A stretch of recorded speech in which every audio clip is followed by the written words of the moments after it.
It started with a feeling. Not a bad feeling. Not exactly. More like a quiet hum, a background noise that had been there for weeks, slowly getting louder. Like a tiny crack in a foundation, something you don't notice until the whole wall is about to crumble. My wife Sarah had been distant. My best friend Mark had been acting weird. You know, shifty eyes, too many excuses, that kind of thing. I just figured they were both stressed with work. Or maybe Mark was finally getting serious with his latest girlfriend, and Sarah was giving him advice. Man, was I a naive idiot. The day it all blew up was a Tuesday. Just a regular Tuesday. I came home early from work because I had a killer headache. Sarah thought I was working late. I didn't tell her I was heading back early. It was a spur-of-the-moment decision, driven by nothing more than a throbbing behind my eyes and the desire for some quiet. The house was too quiet when I walked in. Sarah's car was in the driveway, which was unusual for that time of day. I called out, "Sarah, you home?" No answer. My headache was getting worse. I walked through the living room into the kitchen. Nothing. My headache vanished, replaced by a sudden icy dread that snaked through my veins. It wasn't a happy murmur. It was hushed, intimate, and one of the voices, I knew it. It was Mark. My best friend Mark. The man I had known since we were kids. The guy who was the best man at my wedding. The godfather to my future. Non-existent children. The guy who is practically family. I walked to the bedroom door. It was slightly ajar. I pushed it open slowly. The scene that greeted me is burned into my brain. A twisted, grotesque painting I can never unsee. Sarah and Mark in my bed. Naked. They didn't see me at first. They were too absorbed, too lost in their own little world of disgusting betrayal. The air left my lungs in a rush. I couldn't breathe. My vision blurred around the edges, everything narrowing down to that one awful image. Then Sarah looked up, her eyes wide with shock met mine.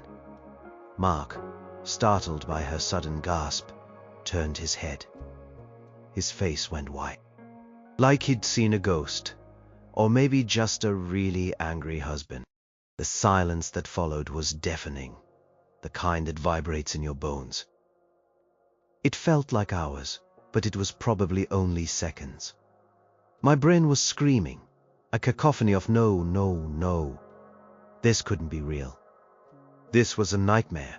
I was going to wake up, but I didn't wake up. Their naked bodies, tangled sheets, the smell of them in my own bed. It was all too real. The headache was back, pounding behind my eyes, but it was overshadowed by a pain so much deeper, so much more agonizing. It was like someone had reached into my chest and ripped out my heart, leaving a gaping, bloody hole. I felt a weird mix of rage and an almost comical disbelief. Like, seriously? This is how it ends? With a cliché movie scene playing out in my own bedroom.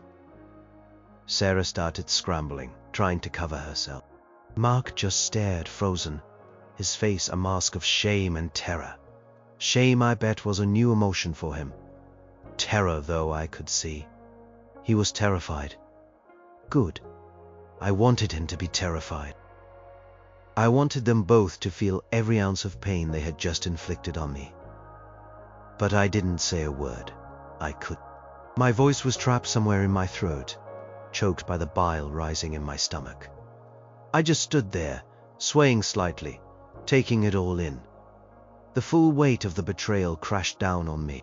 Not just Sarah, my wife, the woman I swore to spend my life with, but Mark, my best friend, my brother from another mother. Two people I trusted implicitly. Two people who had just shattered my entire world into a million tiny, irreparable pieces. It was a complete obliteration. Every memory, every shared laugh, every quiet moment of trust. All of it tainted, poisoned, worthless. I turned around slowly, my legs feeling like lead. I walked out of that bedroom, out of that house without looking back. I didn't know where I was going. I just knew I couldn't be there, not one more second. Not in that house that now felt like a tomb of lies. Not with them. The fresh air hit me as I stumbled out, but it did nothing to clear the suffocating fog in my mind. My phone was in my pocket, but I didn't know who to call. There was no playbook for this. No emergency contact for my wife is sleeping with my best friend. My life, as I knew it, was over. And it ended on a regular Tuesday, with a bad headache, and a discovery that would haunt me forever. The images replayed in my mind on an endless loop as I drove aimlessly. Their faces, their bodies, the casual intimacy of their betrayal. It felt like a physical wound, twisting and festering. I had always thought our marriage was strong. Sarah and I had been together for 10 years, married for 5. We had our ups and downs, sure, but we always worked through them. We talked, we communicated, or so I thought. Apparently, a lot of our communication was just me talking to myself, while she was off doing God knows what with my best friend. And Mark. Mark was supposed to be the one constant, the guy you could always count on, the one who had my back. We went through so much together. High school awkwardness, college shenanigans, first jobs, bad breakups. He was the brother I never had. We shared everything. Our dreams, our fears, our stupid inside jokes. He was the first person I told when I knew I was going to propose to Sarah. He helped me pick out the ring, for crying out loud. He was there, smiling, holding the ring. As I got down on one knee, he was literally at our wedding, standing right next to me, watching me marry the woman he would eventually sleep with. The irony, the sheer, disgusting irony, was a punch to the gut all over again. How long had this been going on? That was the question that started gnawing at me, adding another layer to the pain. Was it weeks, months, years? Was our whole life together a lie? Every kiss, every shared meal, every comforting embrace, was she thinking of him then? Was he laughing at me behind my back?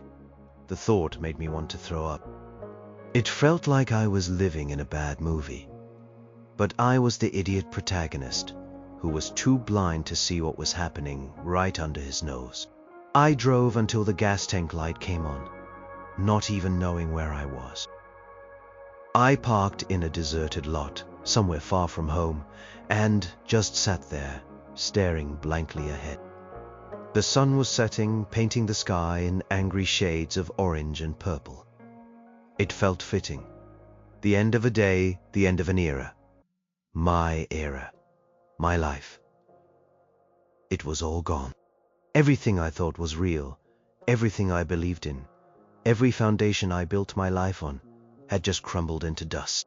And all I could do was sit there, numb and broken, watching the light fade, wondering how I was ever going to pick up the pieces of a life that felt utterly hopelessly destroyed. This was it.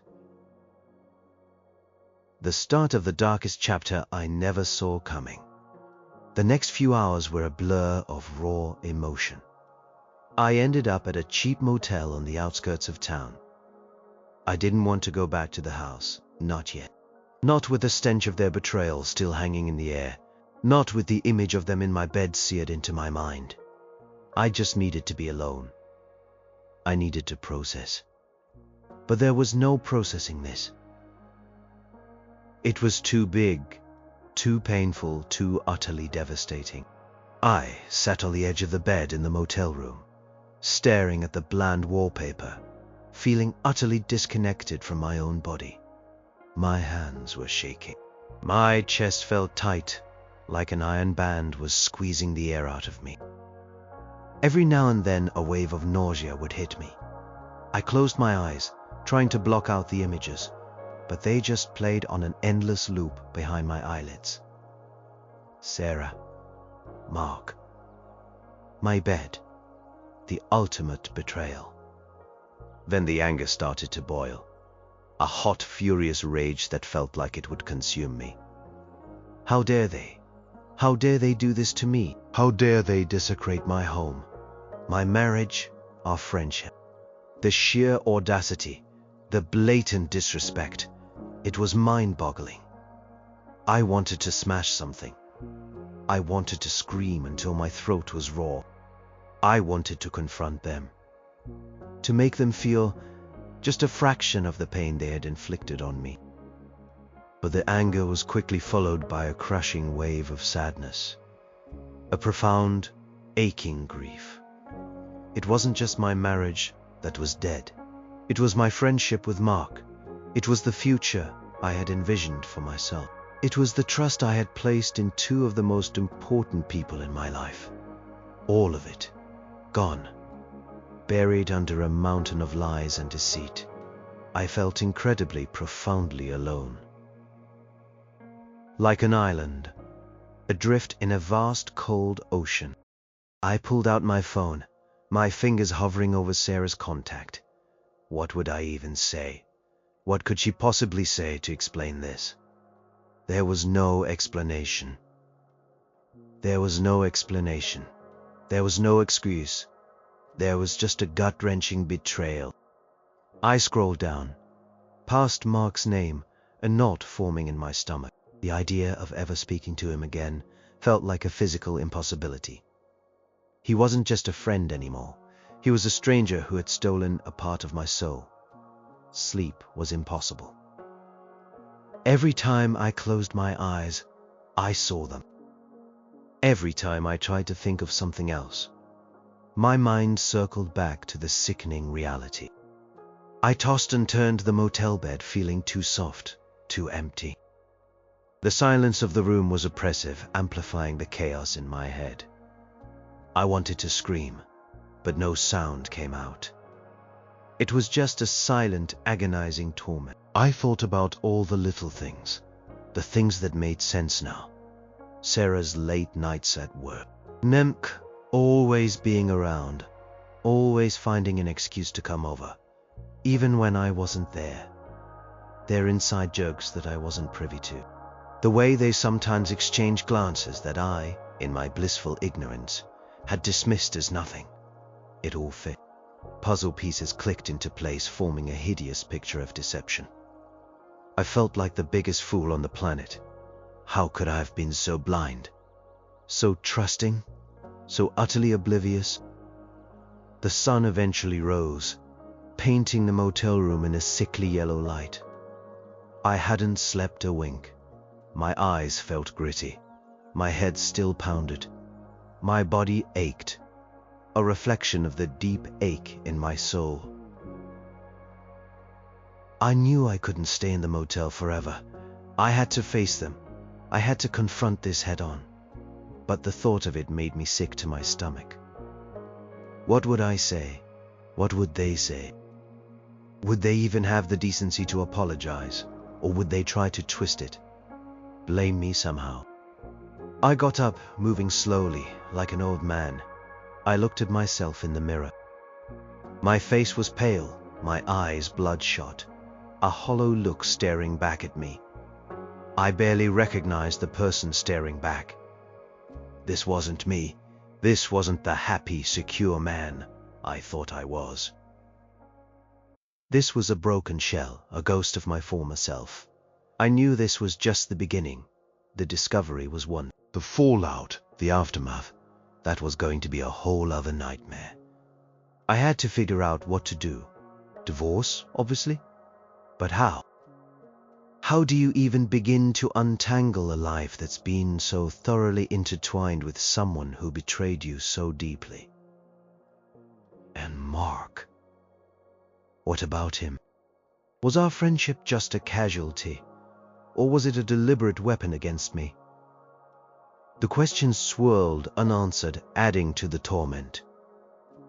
I took a deep breath, or tried to. It felt shallow, unsatisfying. I knew I had to leave the motel. I had to go back to the house, no matter how much I dreaded it. This wasn't just about me anymore. This was about reclaiming my life, no matter how shattered it was. And that started with facing the people who destroyed it. The first step was always the hardest, and this step felt like walking through fire, but I had no choice. My life had been stolen from me, and I was going to fight to get it back, piece by agonizing piece. The drive back to the house felt like driving to my own execution.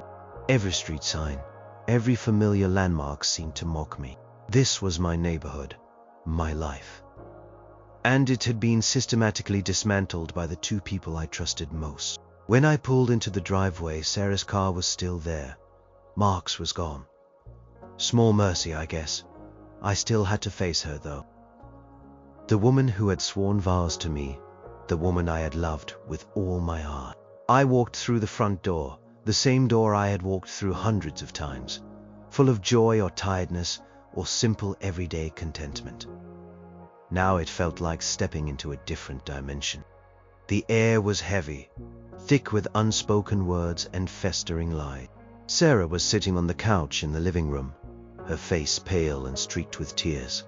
Her hair was a mess. She looked small, almost fragile. Almost, she looked up. When I entered, her eyes red and swollen. "John," she whispered, her voice cracking. I just stood there, my arms crossed, a wall of ice between us. "Don't John me," I said, my voice flat, devoid of any emotion. It was a miracle I could speak at all. "What do you have to say for yourself, Sarah?" She flinched. "I am so sorry, I am so sorry, John. I don't know what to say." "Don't know what to say?" I scoffed, a bitter laugh escaping my lips. The words were cutting, sharp, but they felt inadequate to express the rage bubbling inside me.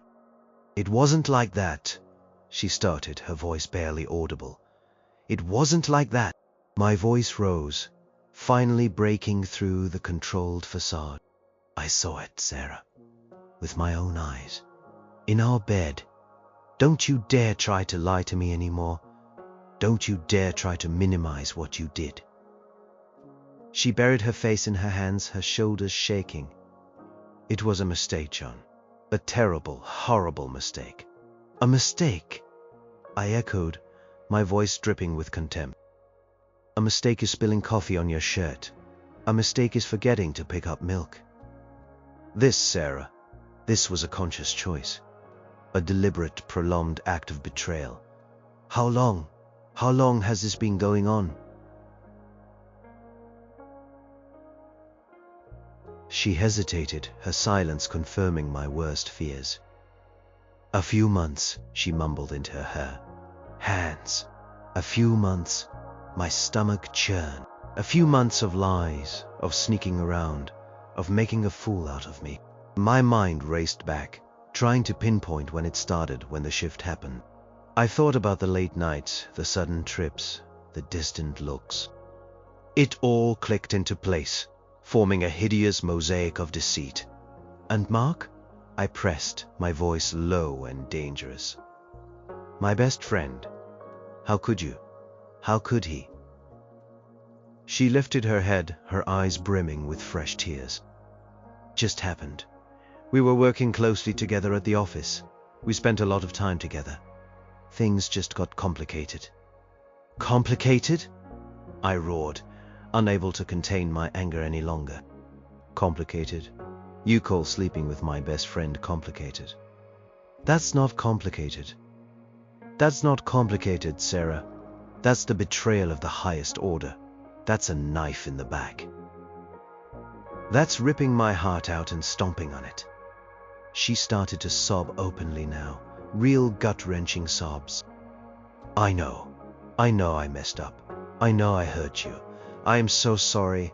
I love you, John. I really do." "No," I stated, my voice firm despite the tremor in my hands. "You don't. If you loved me, you wouldn't have done this. If you loved me, you wouldn't have lied to me for months. If you loved me, you wouldn't have brought him into our bed. You don't love me, Sarah. You just love yourself. And maybe him, I don't know. But you don't love me. Her sobs intensified. Please, John, please don't say that. We can fix this. We can work through this.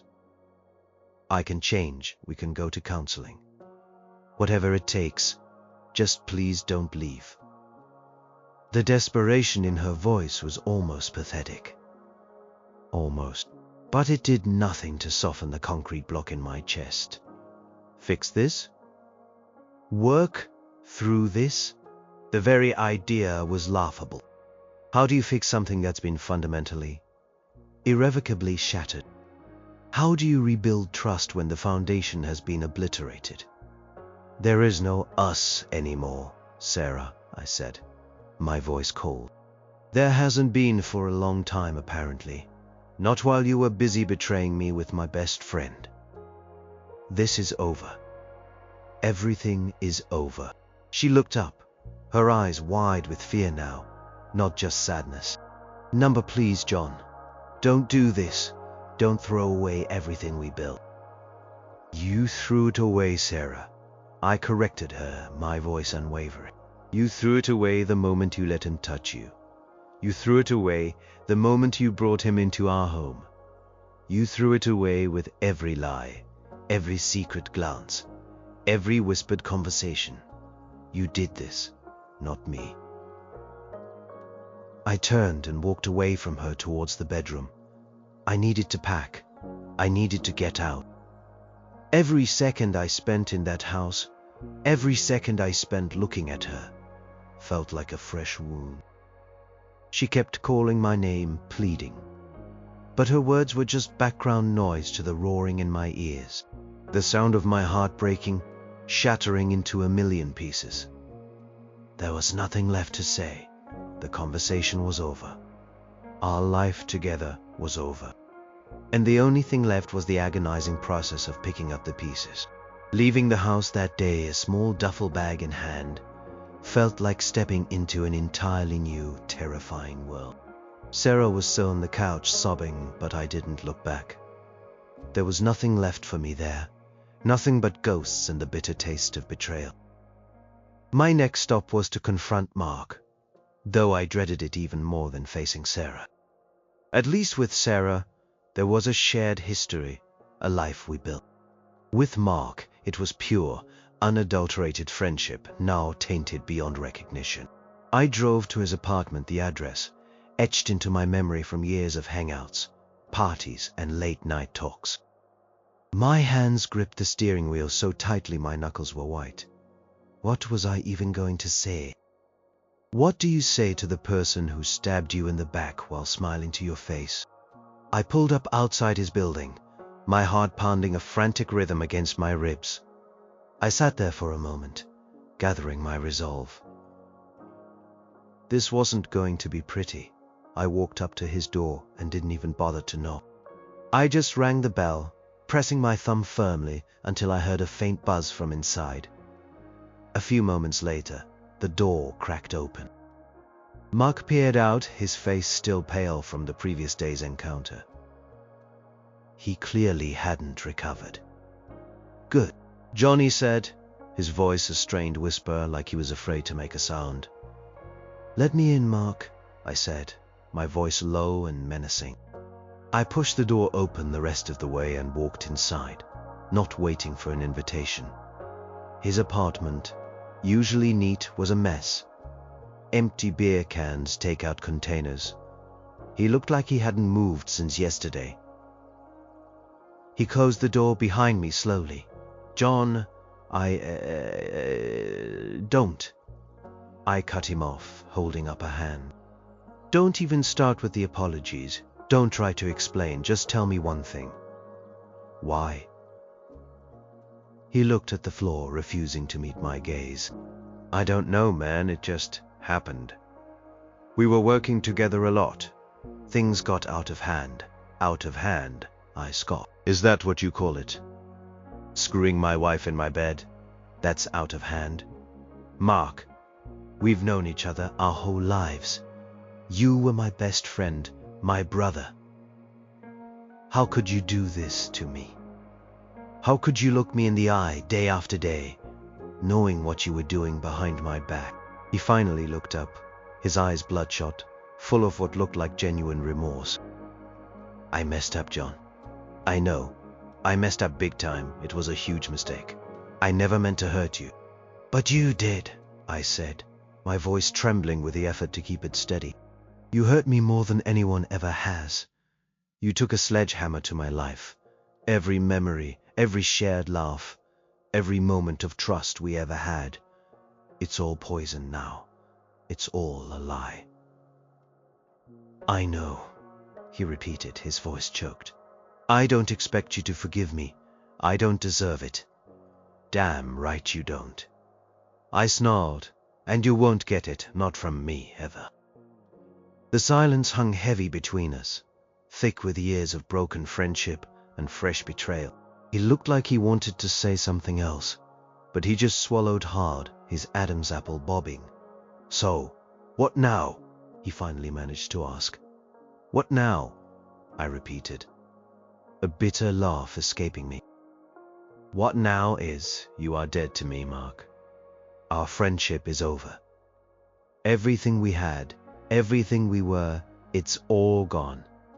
You destroyed it. You walked over it and stomped it into dust. I never want to see you again. I never want to hear your voice. If I see you in the street, I'll cross to the other side. You understand? His face fell further, a look of profound sadness washing over him. John, please, don't do this. We can still be friends.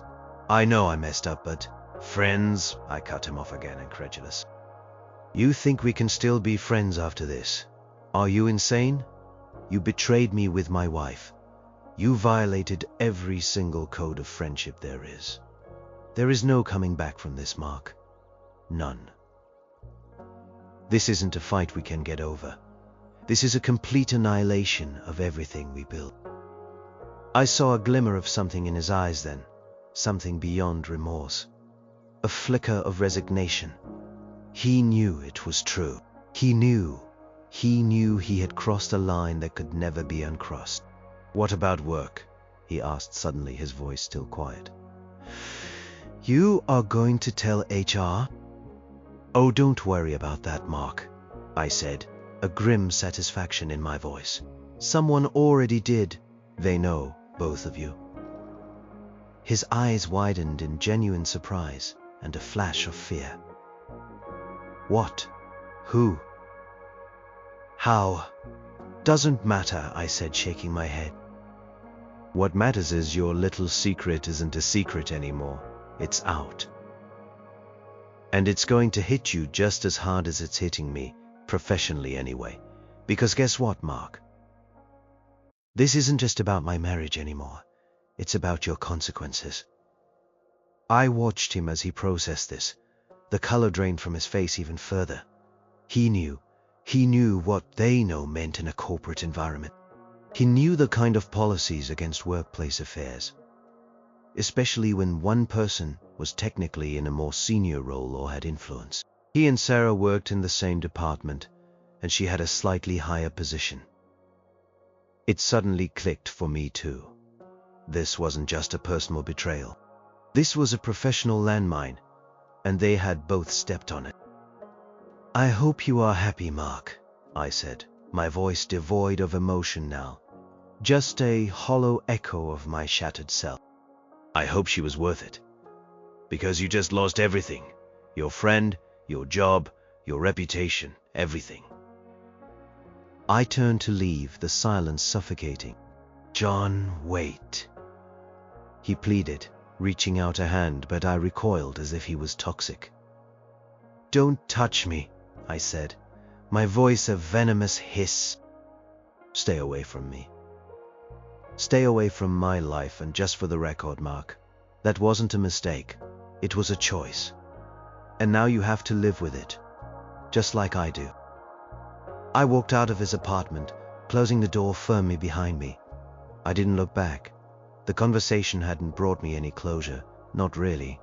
Just more pain, more bitterness, but at least it was done. I had faced them both. I had said my piece. And now the long, painful road of rebuilding my life began. It was going to be an uphill battle, every step of the way, but I had to take it. For myself, because they had taken everything else. And for the first time since yesterday, I felt a flicker of something new. Not hope, not yet, but maybe, just maybe, the raw, agonizing pain was slowly, microscopically, starting to make way for something else. Something like grim determination. The bombshell I dropped on Mark, that they know at work, wasn't an empty threat. It was a terrifying reality that had unfolded right as my own world was imploding. The irony, the sheer cosmic joke of it all was almost too much to bear. While I was reeling from discovering Sarah and Mark in my bed, the professional hammer was already falling.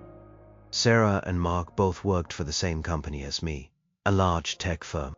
I was in a different department, but the company was big enough that it had strict codes of conduct, especially regarding relationships between employees, and even more so when one person had any kind of influence over another's career path. Sarah, as I mentioned, was a team lead, a slightly higher position than Mark, who was a senior engineer in her department. Not a direct manager, but enough of a seniority gap to raise red flags. I found out about the work situation not long after I left my house the first time. My phone, which I had ignored for hours, had a dozen missed calls and texts from a blocked number. When I finally checked it at the motel, one message caught my eye. It was from an anonymous source, just a simple text. You need to check what your wife and Mark are doing at work. HR knows. They are in big trouble. My stomach dropped. At first, I thought it was some sick joke. Then the pieces started to fit. Their late nights, their team meetings, the excuses. It wasn't just about me. It was a full-blown workplace scandal waiting to happen. Text had been sent just an hour before I walked in on them. Someone had blown the whistle. I later found out through the office grapevine, and a very uncomfortable call from a colleague, that the anonymous tip had come from someone in their department. Apparently, Sarah and Mark hadn't been discreet, not even a little. Their relationship, as it was politely called, had become an open secret. Hushed whispers, stolen glances, long lunches, and then the real kicker. A colleague had allegedly walked in on them in a supply closet late one night. That was the final straw. Someone had reported it to HR. Immediately, company had a zero-tolerance policy for workplace misconduct, especially when it involved two employees in a potentially compromising power dynamic. An investigation had started quietly, gathering evidence. Turns out the HR department had been looking into their behavior for about a week. The supply closet incident just sped up the process. They were planning to confront Sarah and Mark the very next day. So, while we grappling with the personal wreckage, they were already on HR's radar. The firing wasn't a consequence of my actions or my report. It was a consequence of their actions. Their blatant disregard for company policy. Their arrogance in thinking they could get away with it, even at work. The day after I confronted them, I got a call from my own manager. He was hesitant, uncomfortable. "John," he started, "I need to talk to you about Sarah and Mark. It's come to our attention that they've been involved in an inappropriate relationship, in violation of company policy. An investigation was conducted, and frankly, the evidence is overwhelming." I listened, numb. "I know," I said, my voice hollow. "I found out yesterday." There was a pause on the other end. I am so sorry, John. We had no idea of the personal connection until now. This is truly awful." "So, what's going to happen?" I asked, though I already knew the answer. "They've both been terminated," he said, his voice grim. Effective immediately, gross misconduct. Breach of conduct. It's a clear-cut case. They were called in this morning. Both let go. A strange mix of emotions washed over me. A grim satisfaction, a twisted sense of justice. They deserved it. They deserved to lose everything, just like I had, but also a profound sadness. This was my life, my world, unraveling on every front. Not just my marriage, not just my friendship, but now the professional fallout was public. Everyone at work would know. The whispers, the gossip, the pitying glances. It was going to be unbearable. They were both given the option to resign, my manager continued. But they refused, so it's termination on their records. It was a very messy meeting from what I hear. They tried to deny it at first, but the evidence was too strong. So they still tried to lie even to HR. That just solidified my disgust for them both. No remorse, no accountability. Just a pathetic attempt at self-preservation.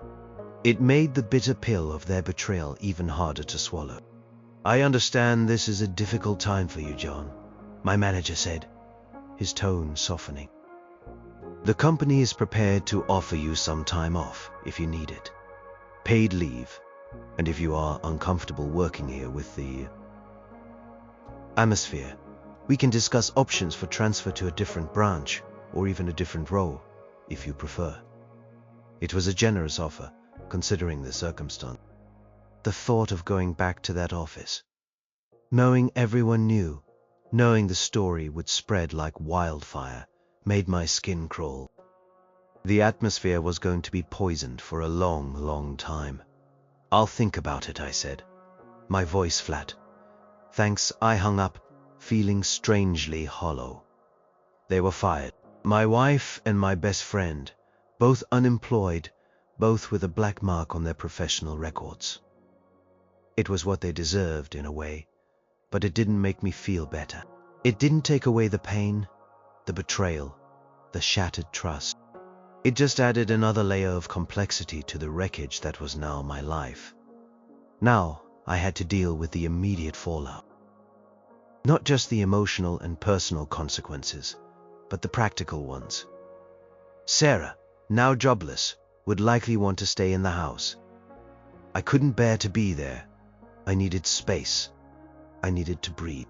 And I needed to figure out how to navigate this new, desolate landscape. The firing was just one piece of the giant, awful puzzle. And it confirmed what I already knew. Their actions had consequences, far beyond just hurting me. They had ruined their own lives too. And for some reason, that didn't bring me the satisfaction I thought it would. Just more emptiness. The days that followed were a blur of intense emotion and grim reality. After the confirmation of their firing, the office grapevine went into overdrive. I started getting calls and texts from colleagues, some offering sympathy, some just wanting details, all under the guise of checking in. Each message was a painful reminder that my private nightmare was now public spectacle. John, I heard what happened. I am so sorry. Are you okay? That's just awful about Sarah and Mark. Can't believe they were so stupid. Especially at work. I appreciated the sentiment from some, but most of it felt like rubbernecking. I stopped answering calls, only responding to a few close friends who were genuinely concerned. It was too much.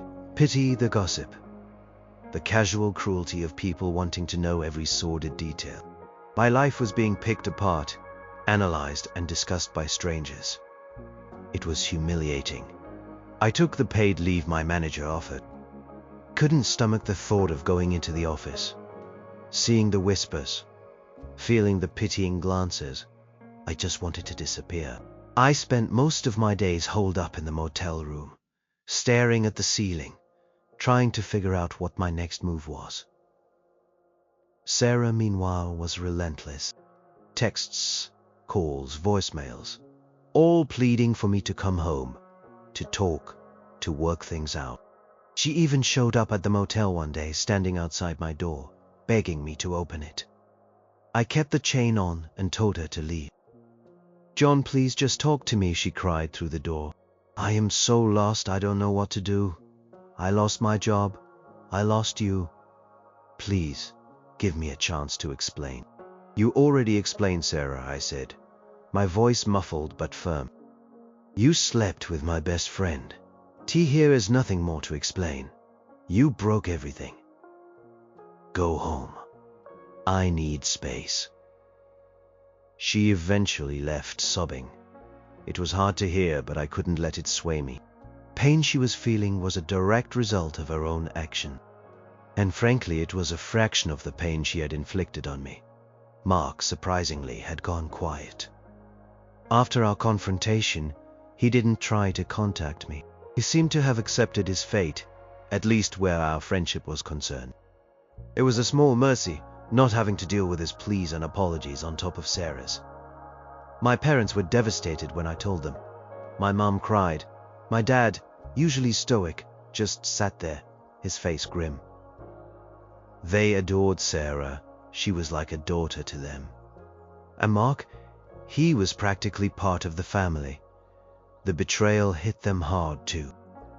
"We always thought she was so perfect for you," my mom said, wiping her eyes.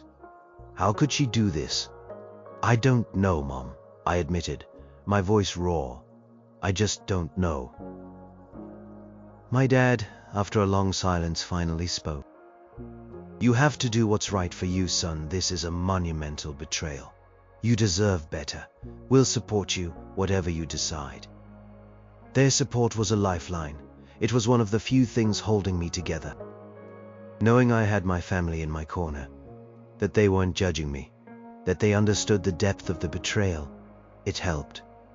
The practicalities of separation were daunting. The house, the shared bank accounts, the joint possessions. Everything was intertwined. I started making calls to lawyers, researching divorce proceedings. It felt cold, clinical, but necessary. There was no going back. I eventually went back to the house, but only when Sarah wasn't there. I couldn't bear to be in the same room as her.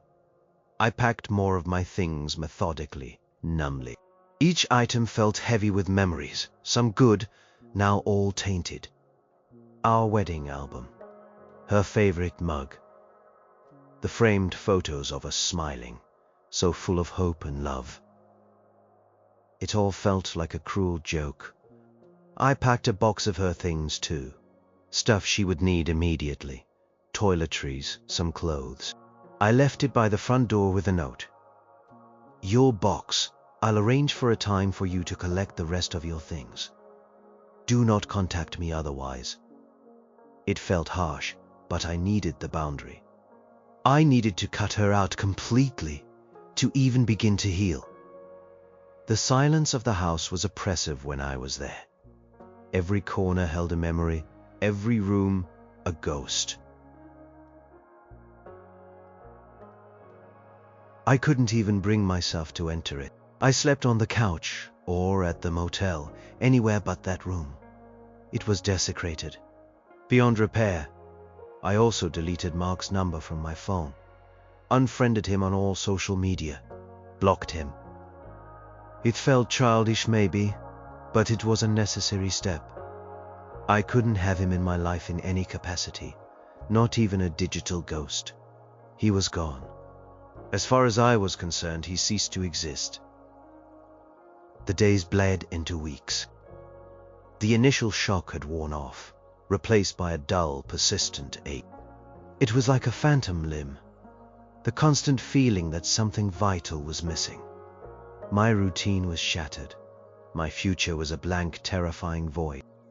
I spent a lot of time walking, just putting one foot in front of the other, trying to clear my head, trying to outrun the pain, but it always caught up. Sometimes I'd find myself staring into space, a sudden wave of grief washing over me. Not just grief for the loss of my marriage, but for the loss of the person I used to be. The trusting, happy, secure man. He was gone. replaced by this weary, cynical, broken version of myself. I knew this was just the beginning of a long, painful journey.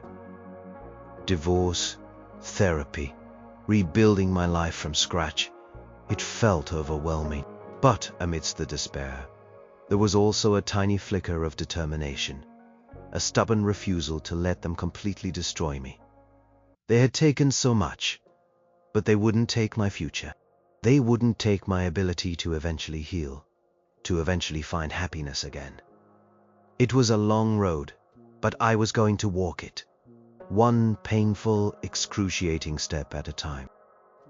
The firing of Sarah and Mark became a hot topic, not just within our company, but across the industry.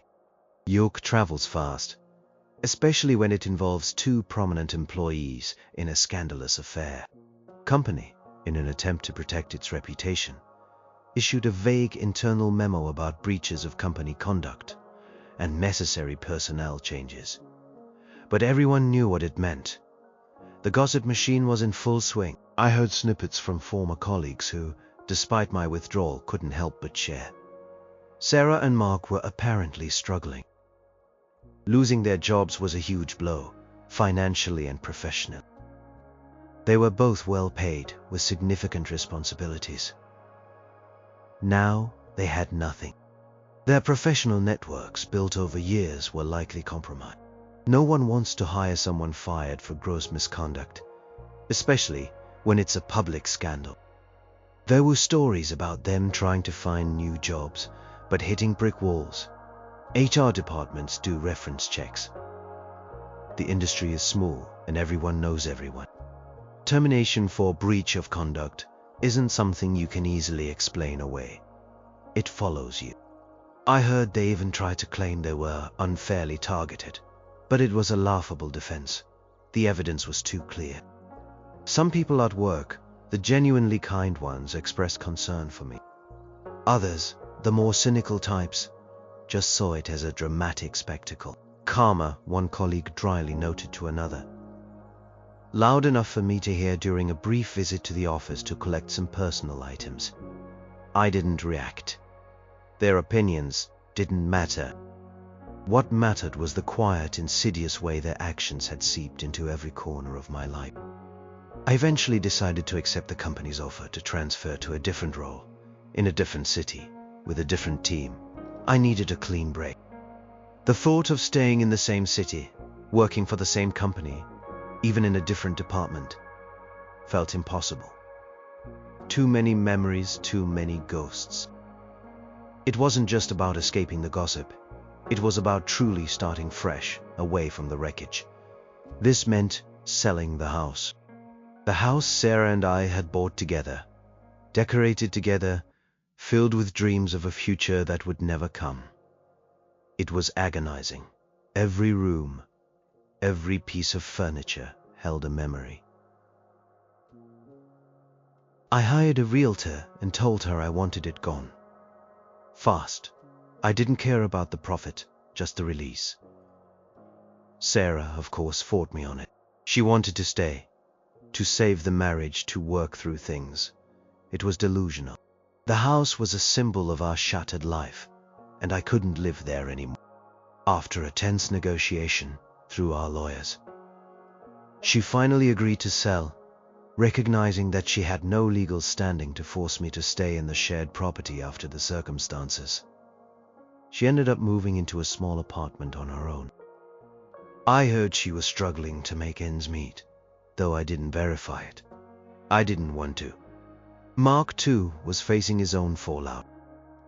His apartment was in a more upscale building, and the rent was substantial. Without his high-paying job, he'd be forced to move. I heard through the grapevine that he'd gone back to living with his parents, something he swore he'd never do again after college. It was a humiliating setback for a man who had always prided himself on his independence and success. The news of their professional downfall brought a fleeting moment of vindication, a sense that justice, however imperfect, had been served. But it was quickly replaced by the familiar ache. Their misfortune didn't fix my broken heart. It didn't erase the images, the lies, the betrayal. It just proved that actions have consequences for everyone involved. The divorce proceedings were painful and drawn out. Even though it was clear-cut, the legal process was emotionally draining. Having to hash out every detail of our shared life, divide assets, discuss future arrangements, it felt like picking at a gaping wound. Sarah was still trying to apologize, still trying to shift some blame, still trying to cling to a ghost of a relationship that no longer existed. I kept my distance, communicating only through lawyers, a necessary barrier to protect my sanity. One day I received a package in the mail. It was a box from Mark. Inside a few small items. A faded baseball cap from a trip we took, a worn-out t-shirt from a charity race we ran, a dog-eared copy of a book we both loved. No note, just those silent relics of a friendship that was now dust. I stared at them, a fresh wave of grief washing over me. Not rage this time, just a profound, aching sadness for what was lost. I threw the box in the trash. I couldn't keep them. They were poisoned. The entire experience stripped me bare. It forced me to confront my own naivety, my own blind spots. I had put so much trust in these two people, and they had shattered it completely. It made me question everything. My judgment, my ability to read people, my own worth. I felt like a shell of a person, walking through life in a fog. But in the quiet moments, amidst the pain, a new resolve began to form. They had taken so much from me, but they would not take my future. They would not take my ability to heal. This wasn't the end of my story. It was just a brutal, agonizing chapter. And I had to keep turning the page. Thought of moving, of a new job, a new city, became less daunting and more of a promise. A promise that I would rebuild. Promise that I would find a way to make it through this, even if I didn't know how yet. The moving day was surreal.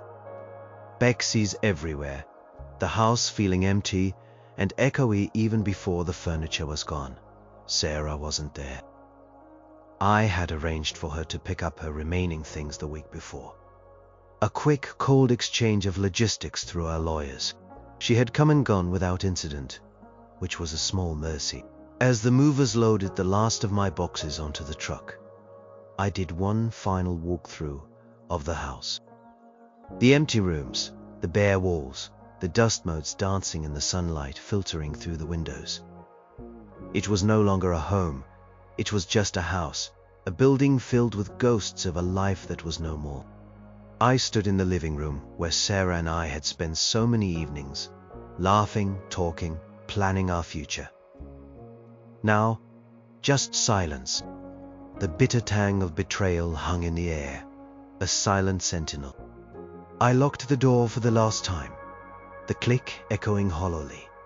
I handed the keys to the realtor, my hand steady. There was no going back, only forward.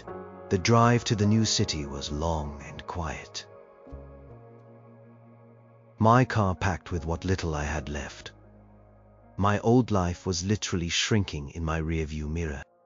I had accepted the transfer, a lateral move but in a completely different department, and a new branch in a city several states away. It was a chance to start over, a chance to be anonymous, a chance to heal without the constant reminders and gossip. My new apartment was small, temporary, a furnished rental, until I could find something more permanent. It felt sterile, impersonal, but also blessedly free of any painful memories. No shared history, just a blank slate. I unpacked a few boxes I had, mostly books and clothes. My life condensed into a few cubic feet. The first few weeks in the new city were tough. I knew no one. The new job was a learning curve. I spent my evenings alone, watching bad television or reading, trying to fill the silence. The loneliness was profound. There were moments when the grief would hit me like a physical blow, a sudden sharp pain in my chest. I'd sit there, tears streaming down my face, feeling utterly lost and broken. But slowly, painstakingly, things started to shift. I started going to the gym, something I'd neglected for months. The physical exertion was a welcome distraction, a way to channel some of the restless energy and anger. I started cooking again, experimenting with new recipes, a small act of creation in a life that felt so destructive. I even started going to therapy. My new manager, a kind, understanding woman who had been clued into my situation by HR, had quietly given me a list of resources. I resisted at first, feeling like I could handle it on my own, but the nights were long, the thoughts relentless. I needed help. My therapist, Dr. Lee, was calm and insightful. She didn't judge, she just listened. She helped me process the trauma, the betrayal, the grief. She helped me understand that what happened wasn't my fault, that their choices were their own. She encouraged me to sit with my feelings, to acknowledge them, but not to let them consume me. Healing isn't linear, John, she told me during one session. There will be good days and bad days. Sometimes you'll feel like you are taking 2 steps back, but you are moving forward. You are showing incredible resilience. Her words were a balm. They offered a glimmer of hope in the darkness. I started setting small goals for myself, exploring a new part of the city each weekend, trying a new restaurant, joining a local running club. These were tiny steps, but each one was a victory. Each one was a testament to my determination to rebuild. I occasionally checked the news from my old city, or heard snippets from mutual acquaintances. Sarah was still struggling to find work, her termination a persistent shadow. Mutt was still living with his parents, occasionally picking up freelance gigs, but nothing permanent. Their lives, too, had been fundamentally altered. Not by me, but by their own choices.